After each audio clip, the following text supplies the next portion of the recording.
আসাম বিধানসভার ইতিহাসে নজিরবিহীন এক পদক্ষেপ।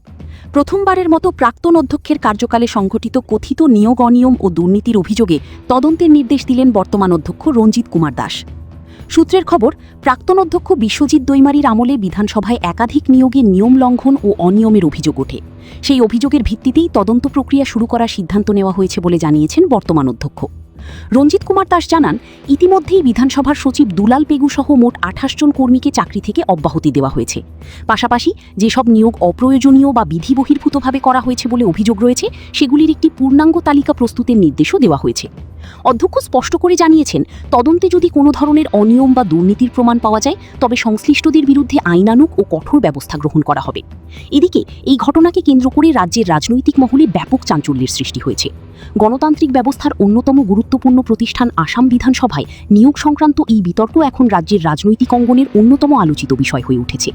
তদন্তের অগ্রগতি ও চূড়ান্ত ফলাফলের দিকে নজর রয়েছে রাজনৈতিক মহল থেকে শুরু করে সাধারণ জনগণেরও।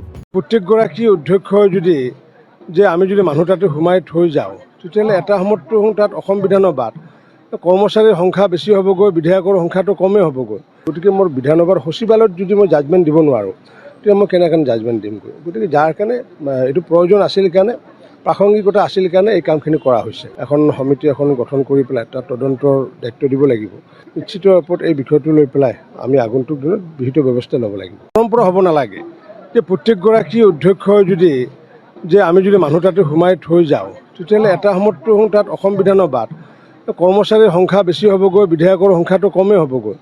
গতিকে সকলোৰে যদি মনৰ ইচ্ছামতে যদি মই যদি ১০০ জন দিওঁ, কোনোবাই যদি ১০০ জন দিয়ে, এই পৰম্পৰাটো হ'ব নালাগে। মই সেইকাৰণে ২০১৬ চনত অসম বিধানসভাৰ অধ্যক্ষ থাকোঁতে মই যিখিনি পূৰ্বৰ অধ্যক্ষগৰাকীয়ে কেইবাটাও তেনেকুৱাকৈ ততাতয়াকৈ অনৈতিকভাৱে নিযুক্তি দি থৈ গৈছিলে, কোনো বিজ্ঞাপন নোহোৱাকৈ, সেইসমূহক মই ২৮ জনক মই তাৰ পৰা ছাঁটাই কৰিছিলোঁ ১৬ চনত।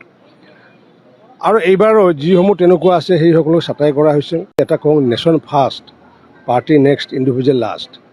গতিকে বিধানসভাখন যিহেতু এটা সন্মানীয় সকলোৰে এটা গৌৰৱৰ এটা গণতন্ত্ৰ মন্দিৰ, সেই গণতন্ত্ৰ মন্দিৰটোক যদি অত্যাধিক যদি আমি কৰ্মচাৰী বিষয়াৰ যদি বোজা যদি জাপি দিওঁ, তেতিয়াহ'লে এইটোতো শোভা নাপায়। গতিকে কোনোবাই দলত থাকিলেও মই ক'লোৱে যে নেশ্যন ফাৰ্ষ্ট, সেইকাৰণে কিছু অলপ লাইনত অনাৰ কাৰণে মই চেষ্টা কৰিছোঁ। অপ্ৰয়োজনীয় যিসমূহ আছে সেইটো মানে ইতিমধ্যে ছাঁটাই কৰিছোঁ। আৰু তেনেকুৱা অপ্ৰয়োজনীয় আৰু ইতিমধ্যে মই বাচিব দিছোঁ যে যিসকলে কেজুৱেল হিচাপে বা স্কিল হিচাপে বা আনস্কিল হিচাপে যিসকলে কামত নিযুক্তি দিয়া আছিলে, কিন্তু আমাৰ প্ৰয়োজন নাই, সেই অপ্ৰয়োজনীয় সেইসকলক ইতিমধ্যে মই পুনৰ চাব দিয়ে বা ছেক্ৰেটাৰীৰ ক্ষেত্ৰত এক্সটেনশ্যন 2 বছৰ দিব পাৰে, তাৰ ওপৰত দিব নোৱাৰে। আৰু সেইটো অসম চৰকাৰেও নিদিয়ে, মাননীয় মুখ্যমন্ত্ৰী ডাঙৰীয়াই দিয়া নাই তেনেকুৱাকৈ। কিন্তু ইয়াতে বহুকেইগৰাকীক যে তেনেকুৱা কথা নাই। আচলতে 15 আসাম এছেম্বলিলৈ যিটো টাৰ্ম, সেই টাৰ্মলৈ কোনোবা অধ্যক্ষ দিব পাৰে।